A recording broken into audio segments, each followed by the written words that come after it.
کیا آپ کو پتا ہے جن بچوں کو ہر وقت ڈانٹا جائے اور بے عزت کیا جائے وہ بڑے ہو کر احساس محرومی کا شکار ہو جاتے ہیں، یعنی خود کو نکارا اور بیکار سمجھنے لگتے ہیں۔ جب کسی بڑے کو نصیحت کریں تو اکیلے میں کریں، ورنہ وہ نصیحت پر عمل نہیں کرے گا اور الٹا بگڑے۔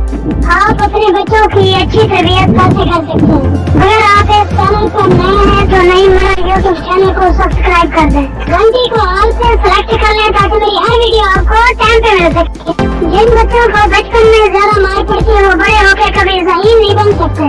جن بچوں کو ایک حد سے زیادہ پیار کیا جاتا ہے، لاڈ کیا جاتا ہے، وہ بڑے ہو کر بدتمیز اور عزت خراب کرنے والے بنتے ہیں، یہاں تک کہ اپنے ماں باپ کی عزت بھی خراب کر دیتے ہیں۔ بچپن میں بچوں کو کبھی بھی کسی چیز سے مت ڈرائیں ورنہ وہ بڑا ہو کر ڈرپوک اور بزدل بنے گا۔ بچپن میں بچوں کو رحم کرنے والی اور پنچ کھانے والی کہانیاں سنائیں تاکہ وہ بڑا ہو کر اپنے ماں باپ اور معاشرے کے لوگوں کے ساتھ رحم کھائے اور قرض کھائے۔ آپ کا بچہ بڑوں کو یا چھوٹوں کو گالی دے رہا ہے تو اسے بلائیں اور اسے لازمن سمجھائیں، چپ نہ رہیں ورنہ یہ عادت اسے بگاڑ دے گی۔ بچوں کو ہلکی اور دھیمی آواز میں سمجھائیں، غصے میں اونچی آواز میں نہ بولیں تاکہ وہ بھی بڑا ہو کر آپ کے ساتھ اونچی آواز میں نہ بولیں۔ ویڈیو اچھی لگی ہو تو چینل سبسکرائب کریں، دوستوں میں شیئر کریں۔